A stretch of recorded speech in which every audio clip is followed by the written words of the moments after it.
Somewhere above you right now, a star is dying in complete silence. Not a whisper, not a rumble, nothing. A star tens of thousands of times more massive than our sun could be, collapsing in on itself this very second, tearing its own atoms apart. And if you were floating a few hundred kilometers away in a spacesuit, you wouldn't hear a single thing. You'd just watch it happen. That should feel wrong. On Earth, big things make big noise. Thunder cracks, engines roar. Even a falling tree sends a shockwave through the air that you feel in your chest before you consciously register the sound. So why does the universe, host to explosions a billion times more violent than anything humanity has ever built, behave like a library? Tonight, we're going to answer that question properly.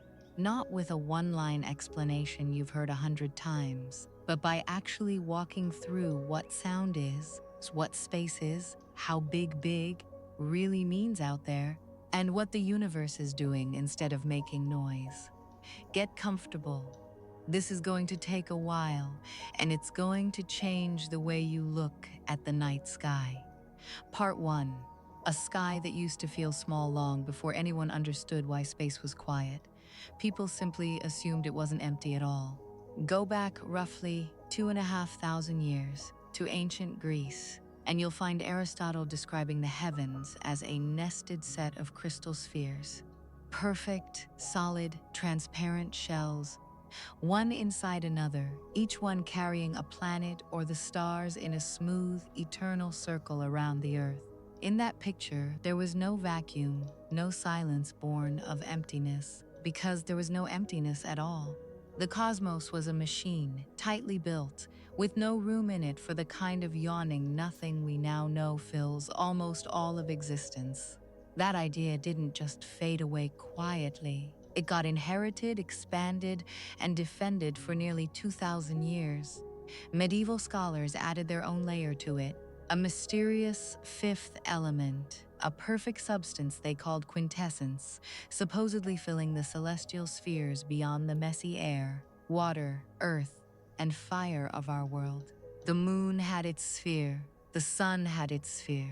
The stars were fixed like nails to one final outer shell that rotated everything else along with it. Here's the part that's easy to miss. This universe wasn't just wrong about being full. It was wrong about being small. Even the boldest medieval astronomer wasn't imagining a cosmos of galaxies and light years. They were imagining something not dramatically bigger than our own solar system. Distant, yes. Grand, yes. But bounded, knowable, almost cozy in a strange way. It took a piece of curved glass to start unraveling that. When telescopes began appearing in the early 1600s and matured over the following century, the sky stopped being a collection of points and started being a collection of mysteries.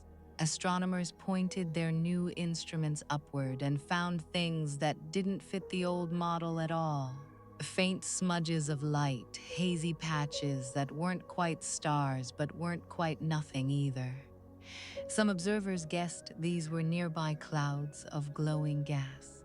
Others suspected something far stranger, that they might be entire systems of stars, so far away that individual points of light blurred into a single soft glow. Nobody could prove it either way. Not yet. And that uncertainty sat there quietly for decades until it exploded into one of the most consequential arguments in the history of science. Part 2. The argument that made the universe 1,000 times bigger in 1920. Two American astronomers, Harlow Shapley and Heber Curtis, stood in front of an audience at the Smithsonian and argued about the actual size of everything that exists. This wasn't a minor academic squabble. It's remembered today as the Great Debate, and the question at its center was almost embarrassingly fundamental. Is the Milky Way the entire universe, or just one neighborhood in something much larger? Shapley took the conservative position. He argued the Milky Way was enormous, genuinely vast, and that those strange spiral smudges astronomers kept finding were simply small clouds of gas drifting somewhere inside our own galaxy. Big galaxy, one galaxy, end of story. Curtis disagreed, and he disagreed in the most audacious way possible. He proposed that those spiral shapes weren't clouds at all. He believed they were other galaxies, separate islands of billions of stars, sitting so far beyond the edge of the Milky Way that their light took almost incomprehensible amounts of time to reach us. Neither man had the observational proof to settle it that night. The debate ended without a winner.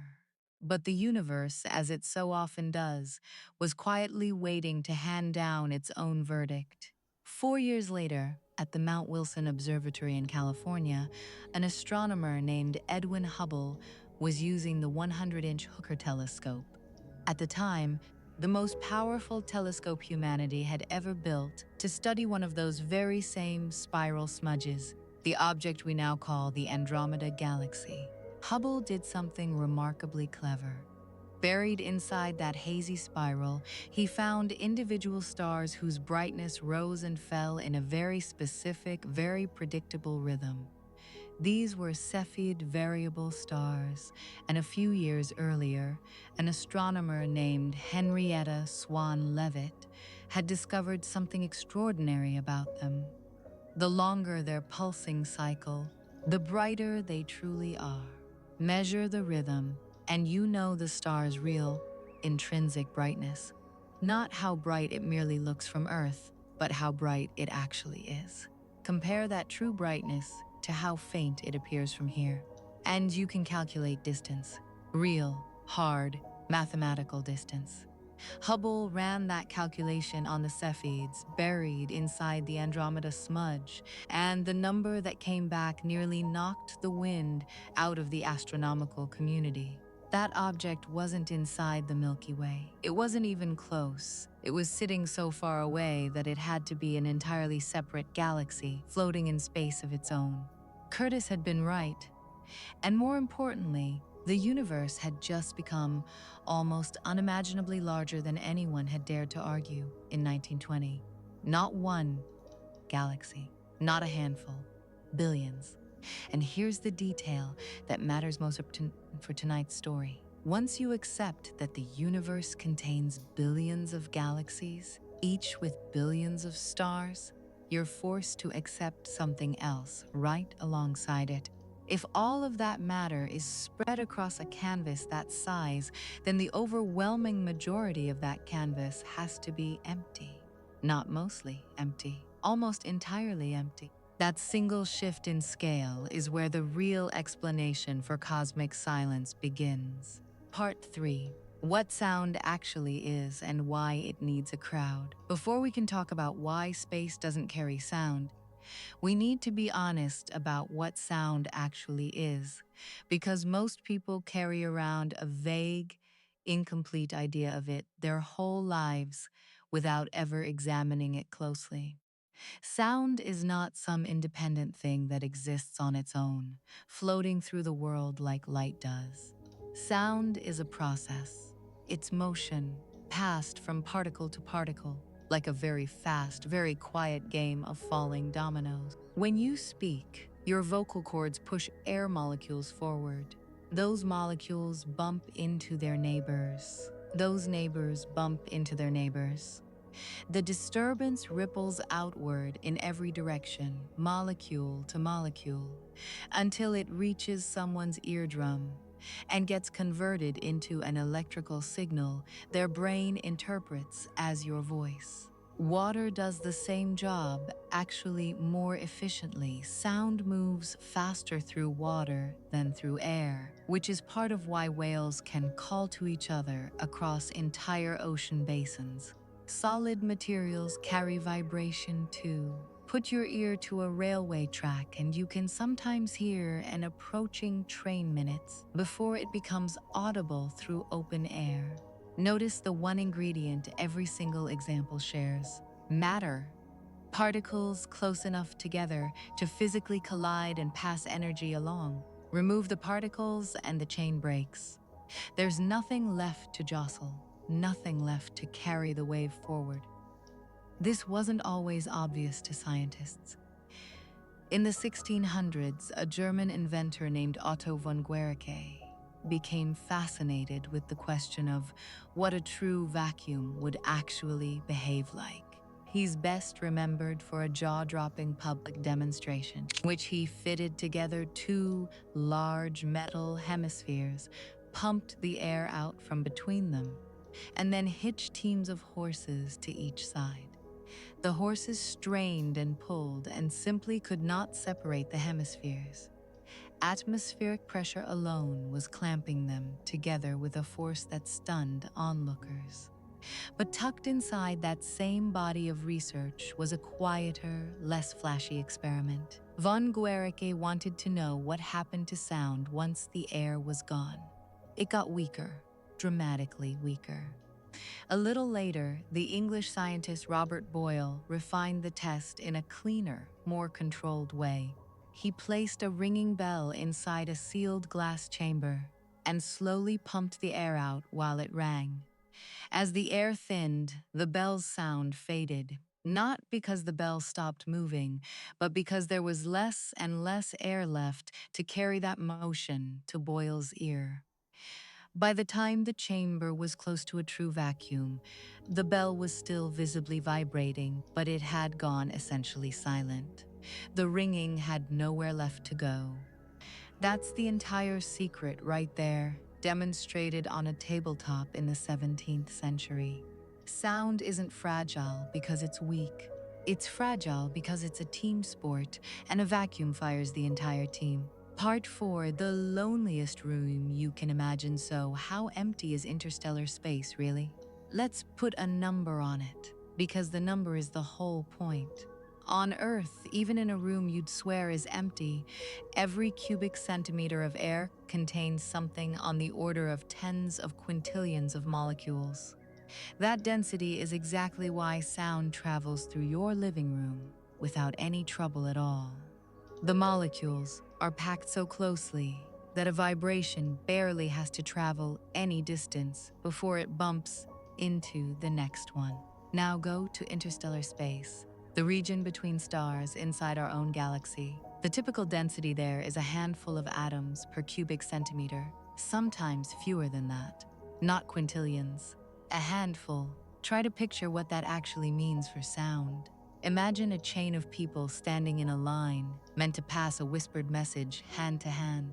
Now imagine that instead of standing shoulder to shoulder, each person is standing several kilometers from the next. The message dies almost instantly. Nobody's close enough to pass it on. That's not a metaphor for interstellar space. That's a fairly literal description of it.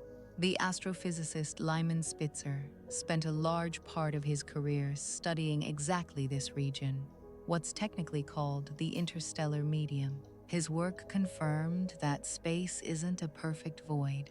There really is a faint scattering of hydrogen, gas, dust, and charged particles drifting between the stars. But faint is doing a lot of work in that sentence. The particles are so widely separated that meaningful continuous interaction between them is essentially impossible over any real distance. So picture the biggest explosion you can imagine. A star, many times more massive than our sun, collapsing and detonating in a supernova.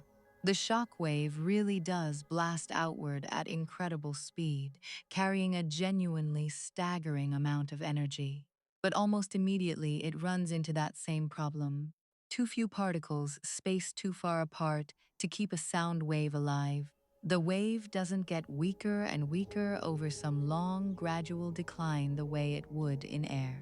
It essentially can't form a continuous wave at all once it moves beyond the star's immediate surroundings. The energy is real. The light is real. The sound, in any traditional sense, simply isn't there to carry. This is also why an astronaut floating outside a spacecraft watching something explode nearby hears absolutely nothing unless the vibration happens to travel through the metal of their own suit or the ship's hull. The vacuum around them offers no path for sound to take. It's not that the explosion is quiet. It's that there's no medium available to make it loud. Part 5. The distances that make your brain hurt silence is only half the story. The other half is space itself, the sheer, almost offensive scale of the gaps between things. Start close to home. The nearest star system to our own, Alpha Centauri, sits a little over 4 light-years away. Light, the fastest thing that exists, the very upper speed limit of the universe, takes more than 4 years just to cross that gap. And Alpha Centauri isn't some distant outlier. It's our closest neighbor. Try this thought experiment because raw numbers rarely land the way a picture does. Shrink the sun down to the size of a small coin sitting on a table in front of you. At that scale, the nearest star wouldn't be across the room. It wouldn't be down the street. It would be thousands of kilometers away. That's not an exaggeration for dramatic effect. That's roughly the actual ratio. For most of human history, there was simply no way to measure any of this directly. Stars looked like fixed points of light, with no sense of depth or distance attached to them. The breakthrough finally came in 1838, when the German astronomer Friedrich Bessel used a technique called stellar parallax, essentially watching how a nearby star appears to shift very slightly against the background of more distant stars as Earth moves along its orbit throughout the year. The shift is tiny. Detecting it required years of relentlessly precise observation. But Bessel pulled it off, successfully measuring the distance to a star called 61 Cygni. And for the first time in recorded history, humanity had a hard, verified number attached to the gap between us and another star. The number confirmed what a lot of astronomers had quietly suspected, but couldn't yet prove. The stars were farther away than almost anyone had dared to imagine. As the decades went on, astronomers began cataloging stars in earnest, mapping their brightness, their colors, their chemical signatures. At the Harvard College Observatory, Annie Jump Cannon built a classification system still in use today that sorted stars by temperature, from blazing blue giants down to cool, dim red dwarfs. A little later, Cecilia Payne-Gaposchkin analyzed starlight in enough detail to make a genuinely startling discovery. Stars are made overwhelmingly of hydrogen and helium, not the heavier elements that make up the Earth beneath our feet. That single insight told astronomers something profound, that stars across the galaxy share a common origin, condensing out of the same vast clouds of primordial gas and then living out the rest of their lives largely in isolation from one another. Subramanian Chandrasekhar later worked out the physics that keeps a star stable for that long. A delicate, ongoing tug-of-war between gravity, crushing inward, and the outward push of nuclear fusion. That balance can hold for billions of years, which means most stars aren't doing anything dramatic most of the time. They're just glowing steadily, quietly, for spans of time longer than entire civilizations. Put it all together, stars separated by trillions of kilometers, each one burning calmly for eons, direct collisions between them so improbable they're almost a rounding error. And you get a galaxy that behaves less like a crowded stadium and more like a clustering of solitary lighthouses across a completely dark ocean. Our own sun is a good example of just how uneventful this really is. It's currently orbiting the center of the Milky Way at roughly 200 kilometers per second, genuinely fast by any human standard, and yet over its entire multi-billion-year lifetime, it has essentially never come close enough to another star to risk any kind of collision. Stars don't crash into each other. They glide past one another like ships in an ocean so vast that the ships never even notice each other's wake. Part 6. A galaxy that's almost entirely empty space. Step back far enough, and the emptiness doesn't just apply to the space between stars, it applies to the galaxy as a whole. From Earth on a clear, dark night, the Milky looks like a soft river of light stretched across the sky, which is exactly why ancient cultures named it after milk in the first place. But that gentle glow is hiding an absolutely enormous structure behind it. The Milky Way is a spiral galaxy roughly 100,000 light-years across, a flattened, slowly rotating disk containing somewhere in the neighborhood of hundreds of billions of stars. That number, hundreds of billions, sounds like it should describe something crowded. It doesn't. Even in the densest regions of the galactic disk, the empty space between stars vastly outweighs the volume the stars themselves actually occupy. Most stars have their nearest neighbors sitting several light-years away. The galaxy is enormous, yes, but the nothingness inside it is even more enormous. Structurally, a spiral galaxy breaks down into a few recognizable pieces. At the very center sits a dense bulge of tightly packed stars, wrapped around a supermassive black hole. Spreading out from that bulge is the disk, the wide, flat plane holding most of the galaxy's stars. And threaded through the disk are the spiral arms, which aren't rigid structures at all.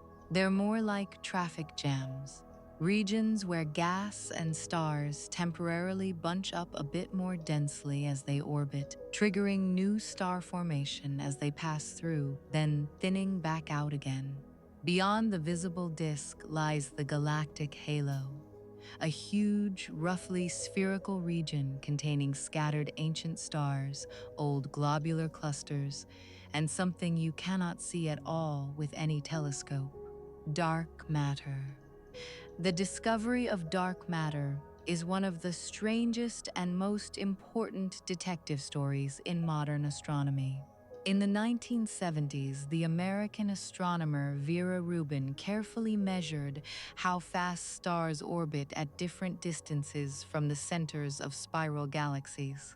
Basic physics predicted that stars far from the galactic center should be orbiting noticeably slower than stars closer in, the same way outer planets in our solar system move more slowly than Mercury or Venus. But Rubin found something that shouldn't have been possible. Stars way out at the edges of galaxies were orbiting almost as fast as stars near the middle. There simply wasn't enough visible mass, enough stars and gas, to generate the gravity needed to keep them moving that quickly without flying off into space entirely. Something invisible had to be adding extra gravitational pull, something that didn't emit or reflect any light at all. Rubin's data effectively forced the astronomical community to take dark matter seriously, an idea that had actually been proposed decades earlier in the 1930s by the Swiss astronomer Fritz Zwicky, after he noticed that galaxies inside large clusters were moving far too fast to be held together by their visible mass alone. Zwicky's idea was largely ignored at the time. Rubin's rotation curves brought it roaring back, and today dark matter is understood to make up the majority of a galaxy's total mass, forming a vast, invisible halo that extends well beyond the edge of the visible stars. None of that invisible mass crowds the galaxy, though. It doesn't collapse into stars. It doesn't clump together the way ordinary matter does. It just quietly reinforces the gravitational skeleton of the galaxy while the stars themselves remain spread thin across an almost unfathomable volume of empty space. Modern computer simulations, pioneered by researchers like Simon White and Carlos Frank, have shown how this all comes together over cosmic time. Small early clumps of matter gradually merging into larger and larger structures, through billions of years of gravity, slowly doing its patient work. The result every single time is the same, a structure enormous in scales, but almost entirely hollow in volume. A galaxy that looks, from the outside, like a glowing pinwheel, and behaves, on the inside, like a nearly empty room with a few scattered lights left on. Part 7. The web woven out of almost nothing. Now zoom out one more time, past individual galaxies entirely, and something even stranger comes into focus. For a long time, astronomers assumed galaxies were probably scattered across the universe fairly randomly, like sand thrown across a floor. When large-scale surveys of the sky finally became possible in the late 20th century, that assumption turned out to be completely wrong. Galaxies aren't scattered randomly at all. They're arranged into an intricate, three-dimensional structure of filaments, sheets, and dense clusters stretching across the observable universe like some enormous, glowing net. Astronomers now call this structure the cosmic web, and between its strands lie enormous, nearly empty regions called cosmic voids. Remarkably, this structure was predicted mathematically decades before anyone had the technology to actually observe it.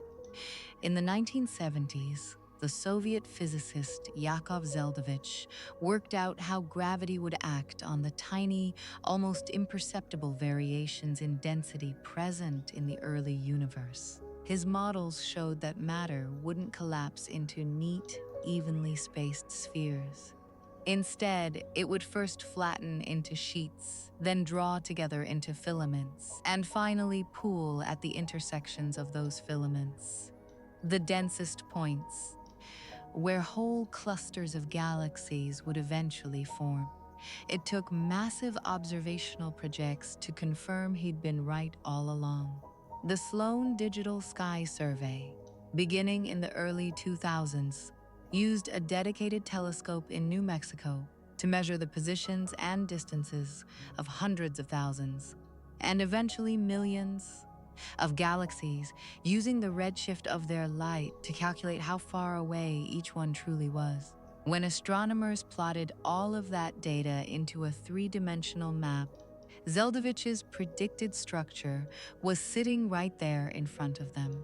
Filaments stretching across hundreds of millions of light years, intersecting at dense nodes with staggering voids in between. Later projects, like the Dark Energy Survey, extended that map even further, confirming the pattern again and again across ever larger volumes of space. Astronomer Brent Tully spent much of his career studying exactly these large-scale motions, and his work led to the identification of an enormous structure now known as the Laniakea supercluster, a name borrowed from Hawaiian, meaning roughly immense heaven. Our own Milky Way sits inside this colossal gravitational basin, one of roughly 100,000 galaxies, all being pulled slowly toward a shared point of gravitational attraction. And even Laniakea, as vast as it is, only occupies a small corner of the surrounding cosmic landscape. Beyond its edges lie voids so large that light itself needs hundreds of millions of years just to cross them. Regions where galaxies become almost vanishingly rare. Here's the elegant part. The emptiness of the voids and the density of the filaments aren't two separate phenomena. They're the same phenomenon, viewed from two different angles. Gravity is patient and relentless. Any region that starts out even slightly denser than average will keep attracting more matter over time, at the expense of its surroundings. The richer regions get richer, the poorer regions get poorer. Run that process for billions of years, and you naturally end up with exactly what astronomers observe: glowing filaments of galaxies and vast, silent gulfs of near-total emptiness sitting right beside them. The largest structures in the entire universe, in other words, are directly responsible for creating the largest empty spaces in the entire universe. Silence built directly into the geometry of everything. Part 8. When the universe was anything but quiet. Here's a twist that tends to surprise people. The universe wasn't always like this. If you could travel back far enough in time, you wouldn't find a calm, spacious cosmos at all. You'd find something closer to a blazing, screaming furnace. In 1927, a Belgian physicist and Catholic priest named Georges Lemaître proposed something radical: that the universe hadn't always existed in its current spread-out form, but had instead expanded outward from a much smaller, far denser state. He described this original condition as a primeval atom, everything that exists today, compressed into an almost unimaginably small and dense beginning. That idea eventually grew into what we now call the Big Bang Theory. It wasn't an easy sell. Most scientists at the time, including Albert Einstein himself, initially preferred the idea of a static, eternal universe. Einstein had even inserted an extra term into his own equations of general relativity, the cosmological constant, specifically to prevent his math from predicting an expanding cosmos, because the idea felt too strange to accept. But evidence kept mounting. Astronomers found that distant galaxies were, almost universally, moving away from us. And the farther away a galaxy sat, the faster it appeared to be receding. If everything is moving apart today, then logically, everything must have been closer together in the past. Trace that backward far enough, and you inevitably arrive at an early universe compressed into an extraordinarily hot, dense state where particles were slammed together constantly. Radiation was everywhere, and nothing about the environment resembled the calm night sky we see today. That fiery early period left behind a fossil, a genuine physical relic that scientists could eventually go out and detect.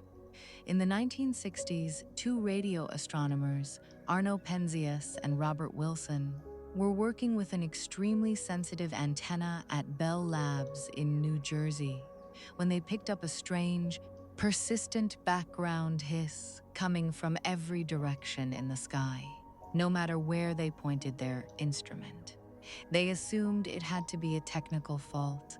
They checked every connection, they cleaned the antenna, they even evicted a pair of pigeons that had taken up residence inside the equipment.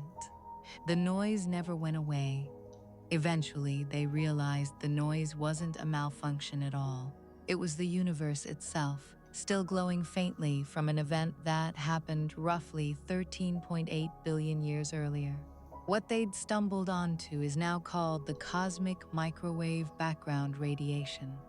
Light released around 380,000 years after the Big Bang, at the exact moment the young universe cooled enough for electrons and protons to combine into neutral hydrogen atoms for the first time. Before that moment, light couldn't travel freely at all. It kept getting scattered by free-floating charged particles almost immediately, the way light struggles to travel through thick fog.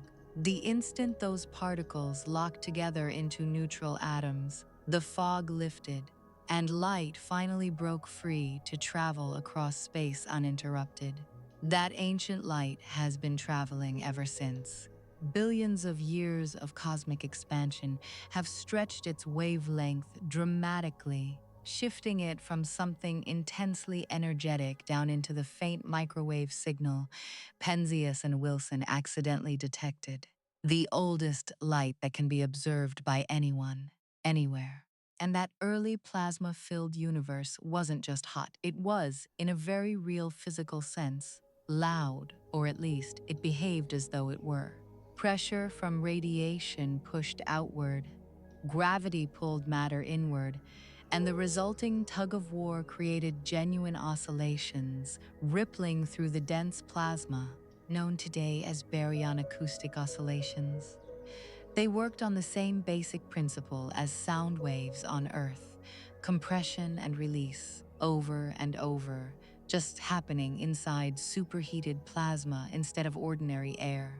Cosmologists like Daniel Eisenstein have shown that the fingerprint of those ancient oscillations is still detectable today, quietly encoded into the spacing of galaxies across the modern universe. In a strange, poetic sense, the large-scale structure of the cosmos still remembers a kind of sound that stopped propagating billions of years ago. Then the universe simply grew up. As space expanded, matter spread out, density dropped, and all those constant violent interactions gradually faded. The cosmic furnace cooled, the fog cleared, and the universe began its long, slow transformation from a chaotic, energetic newborn into the vast, quiet, spacious place we observe tonight. Part 9, Space Itself is Stretching. There's one more piece of the puzzle that deserves real attention because it's easy to misunderstand. The universe isn't just big, it's actively getting bigger all the time, everywhere at once. This idea has roots in the work of the Russian physicist Alexander Friedman, who, in 1922, dug into Einstein's own equations of general relativity and discovered something Einstein himself hadn't wanted to accept. Those equations didn't require a static universe at all. They naturally allowed for a cosmos that could expand or contract over time, depending on how much matter and energy it contained. The observational proof came a few years later, again from Edwin Hubble, working at Mount Wilson. Hubble found that the light from distant galaxies was consistently shifted toward longer, redder wavelengths, a redshift, caused by the same basic principle as the Doppler effect that makes a passing ambulance siren drop in pitch as it moves away from you. Crucially, Hubble noticed that the farther away a galaxy sat, the greater its redshift, meaning the faster it appeared to be receding. That relationship, now known as Hubble's law, pointed to one conclusion: space itself is stretching, carrying galaxies apart from one another, the way dots painted on the surface of a balloon spread farther apart as the balloon inflates. Crucially, there's no center to this expansion, no single point everything is rushing away from. Every observer, anywhere in the universe, would look out and see roughly the same thing, everything else drifting away from them in every direction. It's a property of space itself, not an explosion happening within space. For decades, astronomers assumed this expansion had to be slowing down over time, since the combined gravity of everything in the universe should act like a brake. That assumption held up right until the late 1990s, when two independent research teams, one led by Saul Perlmutter, the other by Brian Schmidt and Adam Riess, used a special class of exploding stars called Type Ia supernovae as reliable cosmic distance markers, because they all detonate with almost exactly the same intrinsic brightness. By comparing how bright these explosions actually appeared against how far away they should be, both teams reached the same shocking conclusion. Cosmic expansion isn't slowing down at all. It's speeding up. That discovery introduced one of the biggest open mysteries in modern physics: dark energy, a term popularized by cosmologist Michael Turner to describe whatever invisible property of space is pushing everything apart at an accelerating rate. Nobody fully understands what it is yet. It might be connected to Einstein's old cosmological constant. It might come from strange effects buried in quantum physics. What's not in dispute is the effect it produces: galaxies drifting apart faster and faster, year after year, forever widening the gaps between them. And that has a direct, almost inevitable consequence for cosmic silence. As galaxies spread further apart, their odds of interacting with each other drop even lower than they already were. Over long enough timescales, some galaxies will eventually cross an invisible horizon, moving away so quickly that their light can never catch up to us again, vanishing from our observable universe entirely. Not because they stopped existing, but because the space between us grew too fast for light to bridge the gap. The universe isn't just quiet because of the distances that already exist. It's quiet because those distances are actively growing every single day, in every direction, forever. Part 10. A universe that speaks a different language. Here's where a lot of people get the wrong idea about cosmic silence. They hear space doesn't carry sound and quietly conclude that space doesn't carry anything, that it's a dead, empty gap with nothing moving through it. That couldn't be further from the truth. The universe is constantly broadcasting. It just doesn't speak in sound. It speaks in light. Light belongs to a much broader category called electromagnetic radiation. And unlike sound, it doesn't need any material medium at all to travel.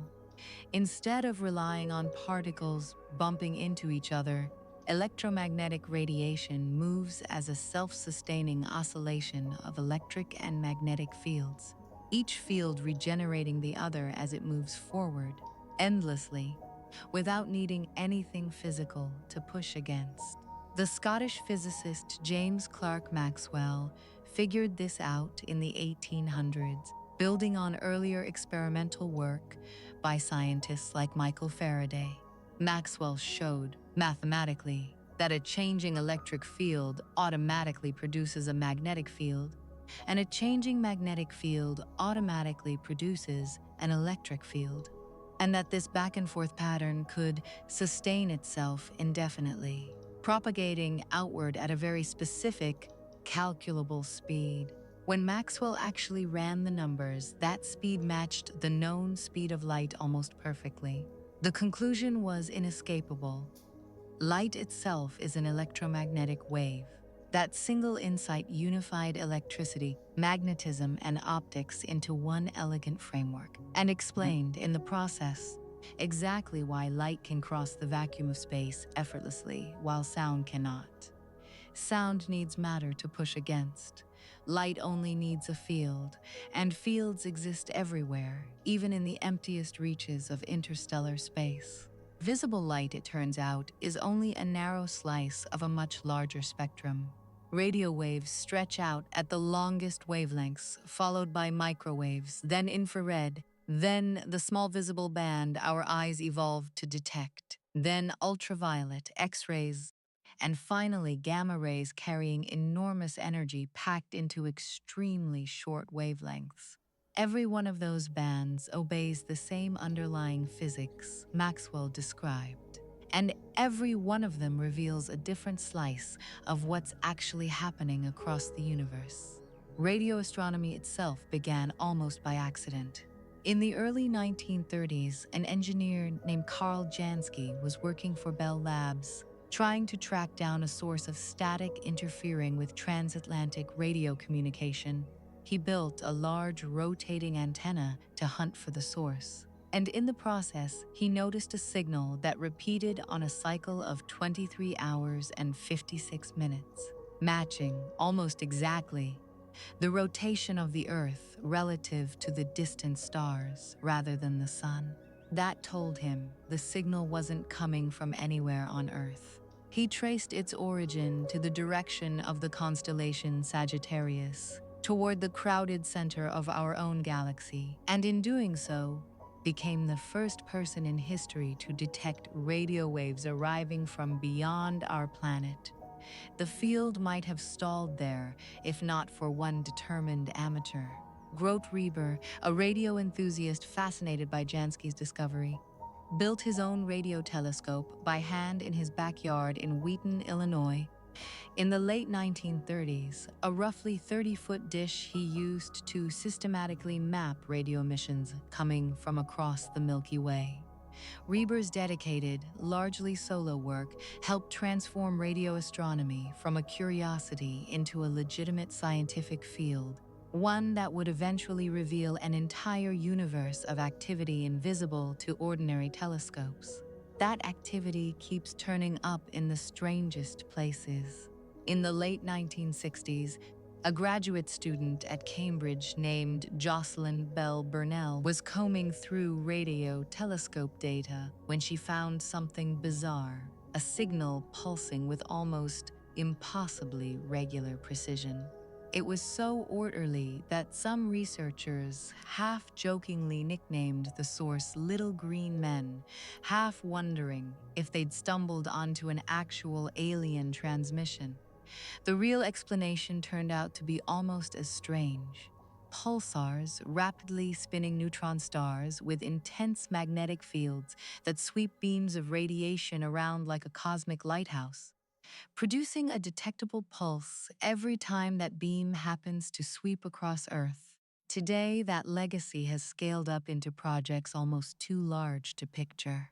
The Atacama Large Millimeter Array, high in the deserts of northern Chile, links dozens of synchronized radio dishes together to function as a single enormous telescope.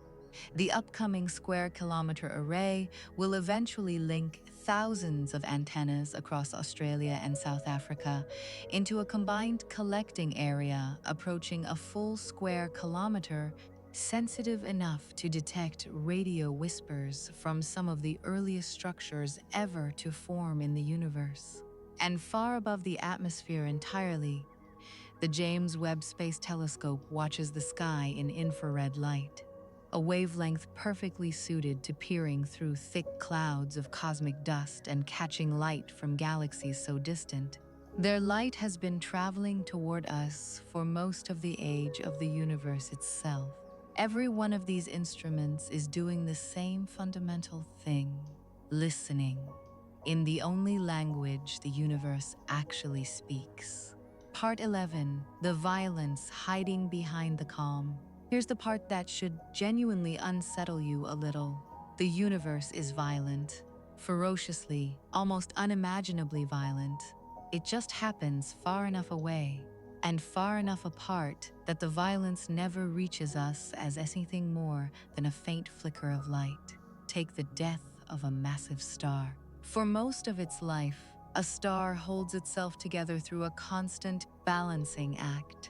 The inward crush of its own gravity held in check by the outward pressure generated by nuclear fusion in its core. That balance can last for millions or billions of years, but eventually the fuel runs out and gravity wins. The star's core collapses in on itself in a fraction of a second, crushing matter down to a density so extreme that a single teaspoon of it would weigh billions of tons on Earth. That sudden collapse triggers a violent rebound, blasting the star's outer layers outward in what's called a core collapse supernova, an explosion so powerful that for a few weeks, it can outshine an entire galaxy of hundreds of billions of stars combined. The most recent supernova visible to the naked eye happened in 1907 in a small satellite galaxy called the Large Magellanic Cloud. Even though that's considered nearby in cosmic terms, its light still took roughly 160,000 years to reach Earth, an event that dramatic, and it still needed 160,000 years just to say hello. Even more extreme are gamma-ray bursts, brief flashes of radiation so intense that a single burst lasting mere seconds can release more energy than our sun will produce over its entire 10 billion year lifetime. Researchers like Stan Woosley helped work out the likely mechanism: an extremely massive, rapidly spinning star collapsing directly into a black hole, launching narrow, blisteringly fast jets of particles along its rotational axis. If one of those tightly focused jets happens to point directly at Earth, we briefly see one of the brightest events in the observable universe. Then, just as suddenly, it fades. Because the burst was always narrow and momentary, a beam sweeping past rather than a sustained glow. Then there are neutron star collisions.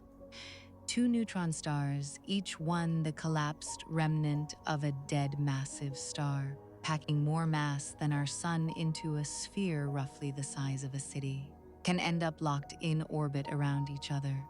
gradually spiraling closer as they bleed away orbital energy through gravitational waves, subtle ripples in the fabric of space-time itself, predicted by Einstein a century earlier.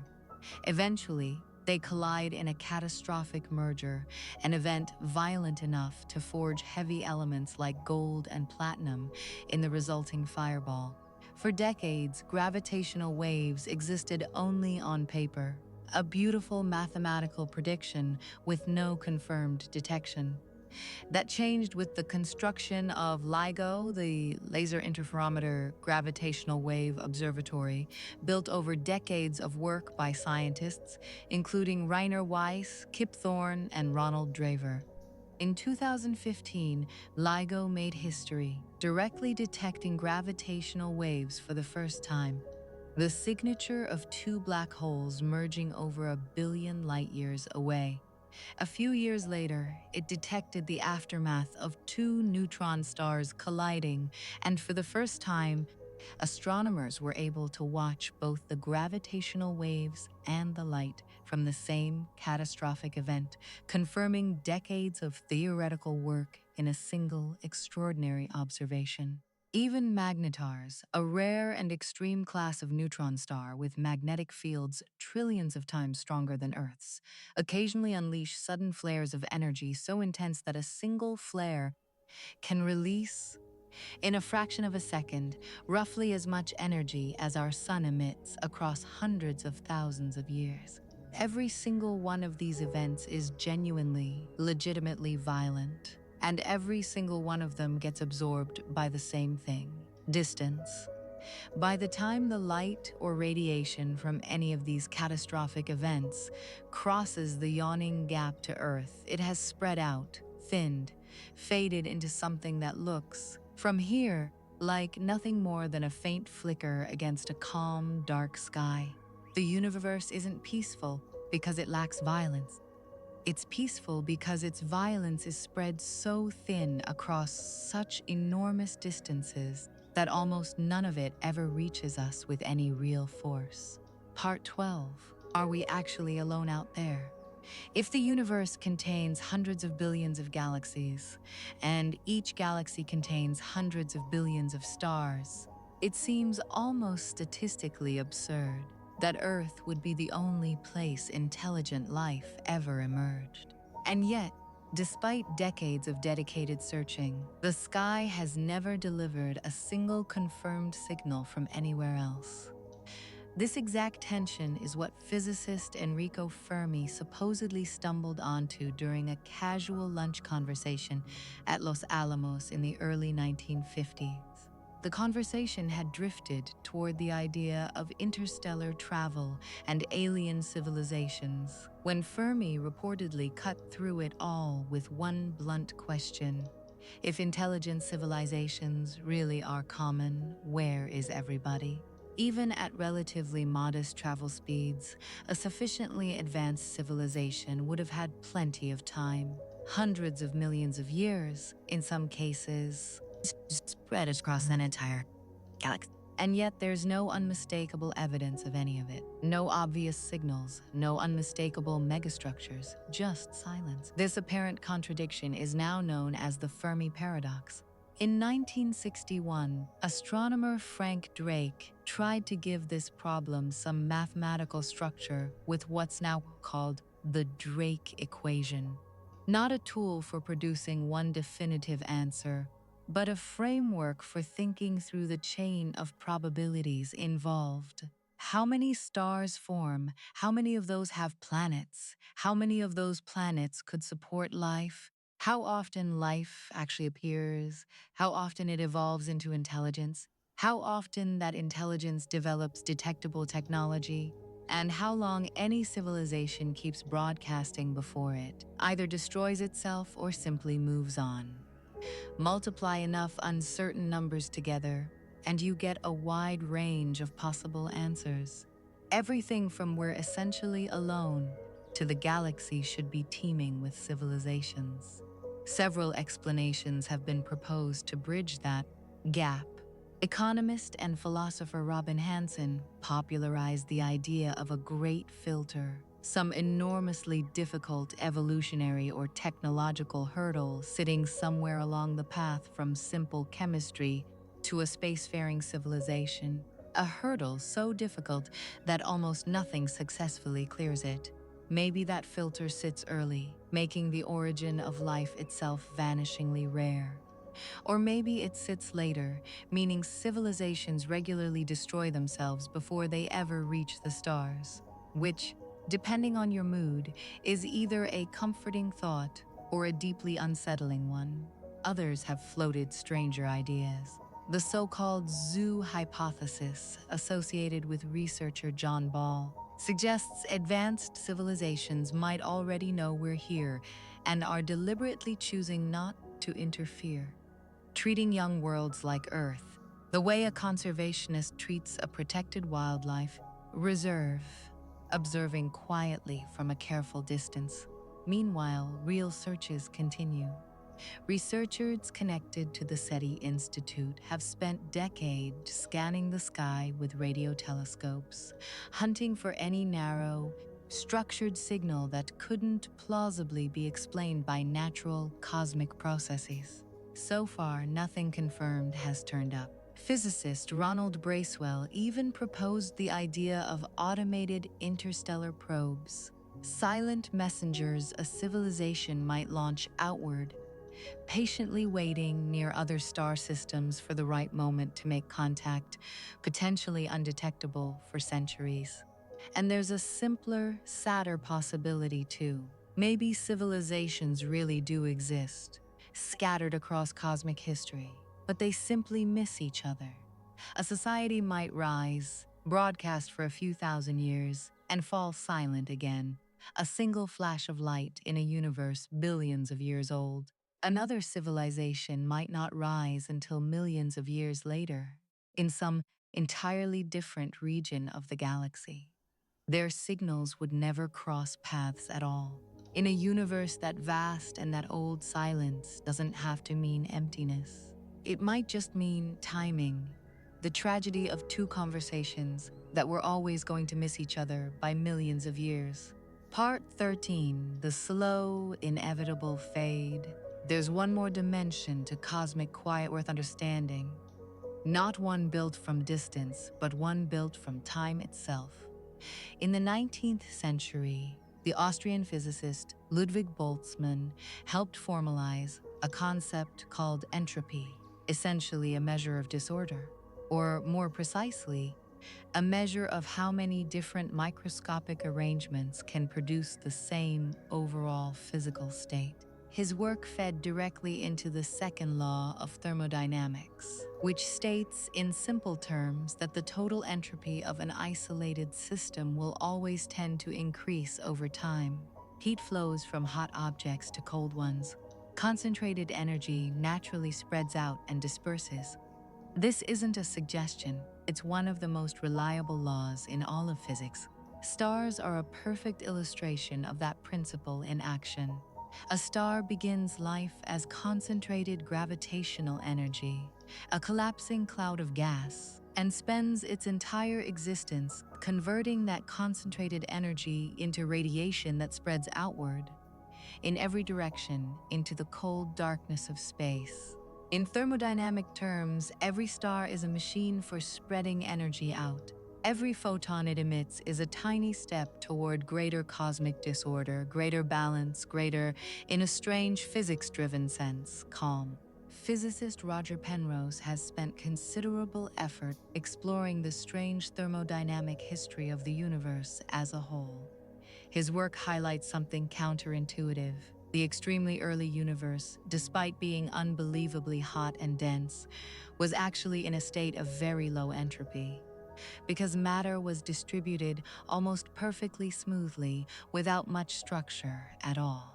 As the universe aged, gravity slowly amplified tiny irregularities in that smoothness, pulling matter together into stars, galaxies, and clusters, structures that paradoxically represent an increase in overall entropy, even though they look more organized to our eyes.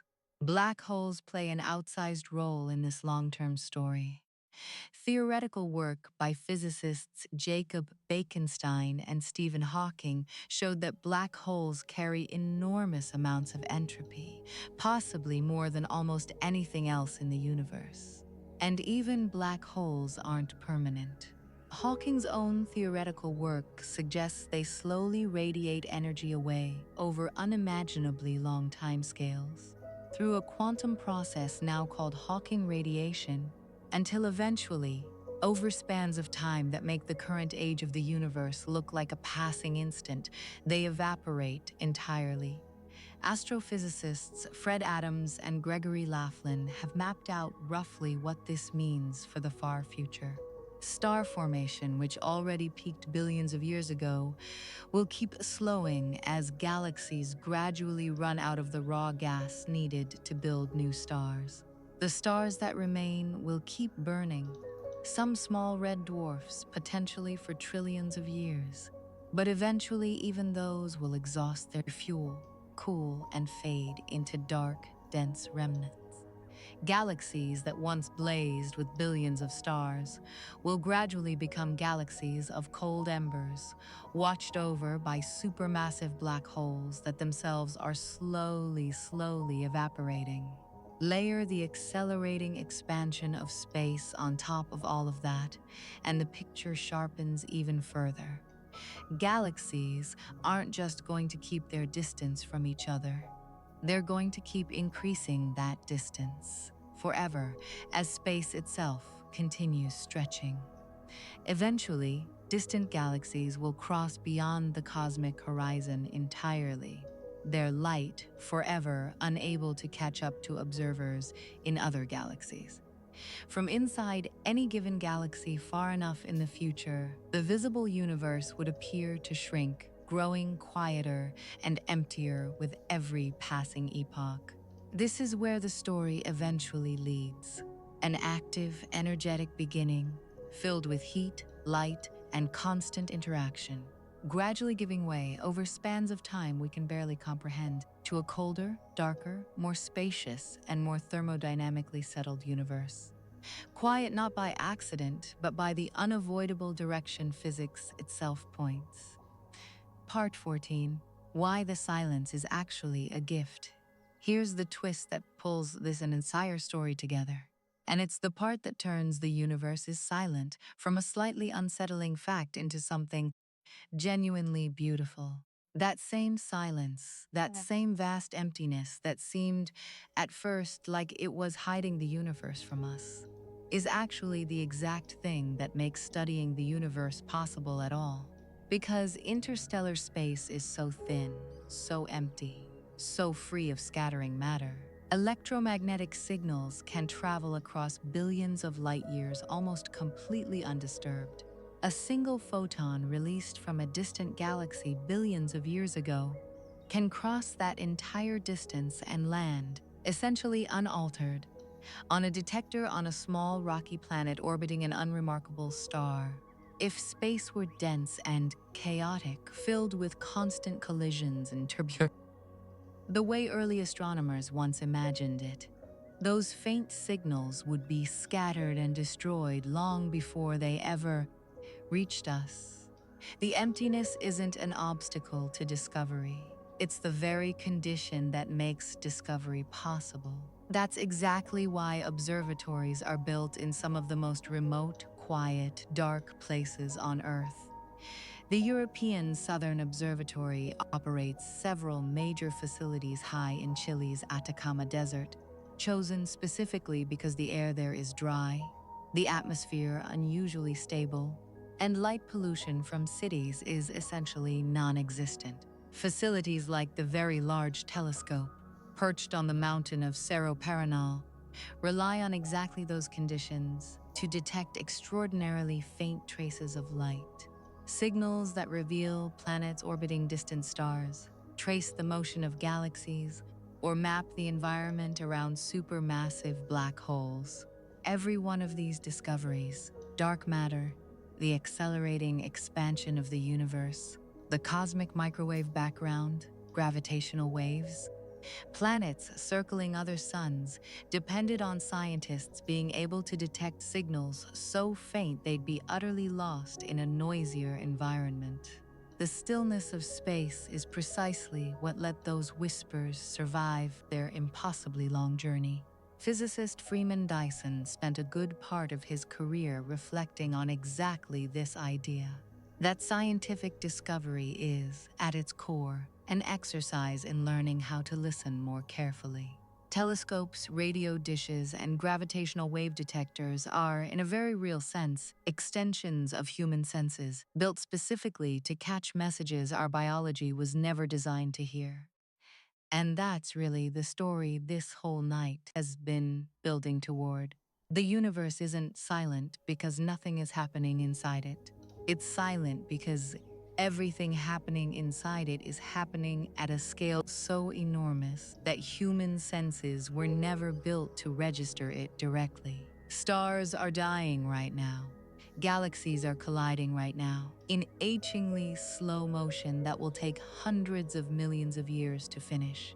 Black holes are consuming matter right now, launching jets of radiation across distances that make the entire history of human civilization look like the blink of an eye. None of it makes a sound in the way you understand sound, but it is still unmistakably speaking, patiently across billions of years, in a language made entirely of light, and on a small, quiet, rocky planet orbiting a fairly ordinary star, a species of curious primates built instruments sensitive enough to finally start listening. The night sky was never really silent. It was only ever waiting for someone to learn how to hear it. Part 15. What it feels like to actually sit with this. Let's slow down for a moment, because it's easy to race through numbers like 100 billion galaxies without ever letting them actually land. Try this instead. Picture a single grain of sand. Now picture every beach on Earth, every coastline, every desert, every riverbank covered in sand. The rough estimate for how many grains of sand exist on the entire planet is somewhere in the range of several quintillion. Astronomers have run a similar comparison for stars in the observable universe, and the number comes out roughly the same order of magnitude, maybe even higher. Every grain of sand on every beach you've ever walked across, matched one for one against a star somewhere in the sky. Now remember what we spent this entire videos establishing. Almost none of those stars will ever meaningfully interact with almost any of the others. They'll never collide. Their light will fade to a whisper long before it reaches their neighbors.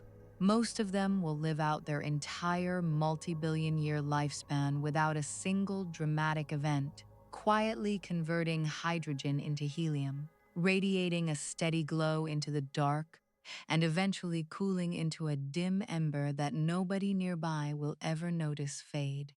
That's not a small, cozy universe. That's a universe built almost entirely out of distance. Distance so extreme that a grain of sand starts to feel like an insult to how spread out everything actually is. And yet, here's the strange comfort buried inside all of that scale.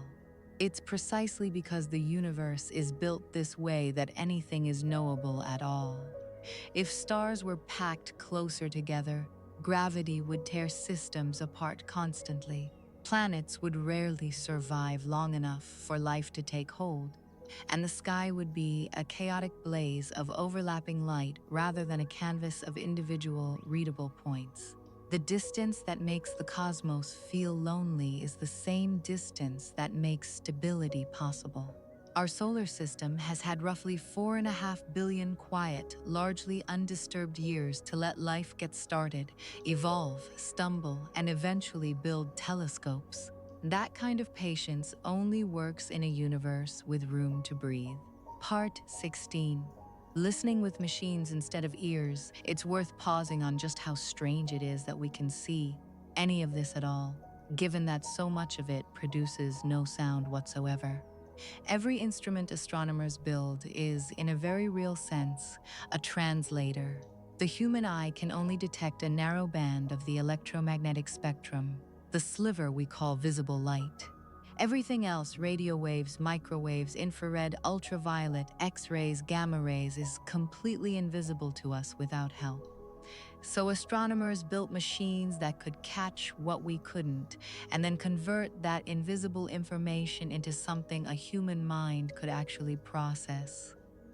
A graph, an image, a spectrum, sometimes literally an audio tone generated from data, even though no actual sound wave was ever involved.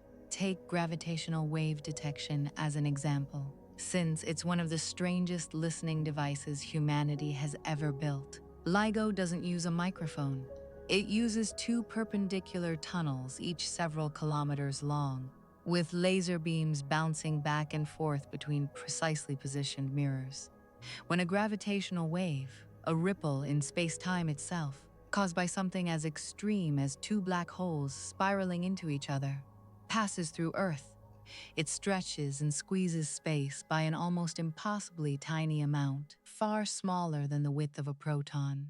LIGO is sensitive enough to detect that. When the first confirmed signal arrived in 2015, scientists actually converted the tiny shift in the laser's timing into an audio waveform, producing a brief, rising chirp, not a recording of an actual sound from space, since none exists, but a translation of a space-time ripple into something the human ear could interpret and feel. That chirp, in a strange way, might be the closest thing the universe has ever produced to a genuine cosmic sound. Not carried through air or plasma, but through the fabric of space itself, bent and released by two black holes over 1 billion light-years away, arriving at a facility in the United States as a distortion measured in fractions of the width of an atomic nucleus. Radio astronomy works on a similar principle of translation. When a radio telescope picks up emissions from a distant pulsar, sweeping past Earth with mechanical regularity, astronomers can convert that rhythmic signal directly into an audible pulse through a speaker, turning an electromagnetic phenomenon into something that genuinely sounds like a heartbeat ticking away in the dark, even though what's actually reaching the telescope has nothing to do with sound waves at all. In a sense, this is the real answer to tonight's question, distilled down to its simplest form. The universe doesn't produce sound the way Earth does, because it lacks the one ingredient sound absolutely requires: closely packed matter. But it produces something else, constantly, relentlessly, across every wavelength of the electromagnetic spectrum, and human beings have spent the last century building increasingly clever machines to catch those signals and translate them into something we can finally understand. Part 17, a final walk back down to Earth. It's worth ending where all of this started. Standing outside, looking up. When you step outside on a clear night, away from city lights, and let your eyes adjust, the sky you're looking at feels still, ancient, almost frozen in place. That impression isn't wrong exactly, it's just incomplete. What you're actually looking at is a live transmission, arriving after journeys lasting years, centuries, sometimes millions or billions of years, from events that may have already finished long before that light left its source. Some of the stars visible tonight may not even exist anymore. Their light is still traveling, still arriving, still telling their story, long after the star itself has quietly burned out. Everything this video has covered points back to the same handful of ideas, stacked on top of each other. Distances between stars and galaxies are so enormous that direct interaction is rare. The near total vacuum of space means sound, which depends entirely on matter to travel, simply has almost nothing to push against. In its place, the universe communicates through electromagnetic radiation, which needs no medium at all and can cross unimaginable gulfs of space, essentially undisturbed. Cosmic expansion keeps stretching those gaps wider, year after year, while the slow tug of entropy keeps spreading energy out into ever calmer, ever more even configurations. Stack all four of those ideas together, and quietness stops being a mystery. It becomes the natural, almost inevitable outcome of the physical laws governing everything that exists. And there's something worth sitting with in that. The very same vastness that makes the universe feel distant and indifferent is the reason any of this story could ever reach us at all. A calm, quiet cosmos is a cosmos where fragile signals survive their journey, where a photon released before life on Earth existed can still arrive today, intact enough to tell us something true about where it came from. So the next time you're outside on a clear night and the sky feels impossibly still, remember what's actually happening behind that stillness. Somewhere out there right now, a star is being born inside a collapsing cloud of gas. Somewhere else, two neutron stars are spiraling toward a collision that will forge gold and platinum in a fraction of a second.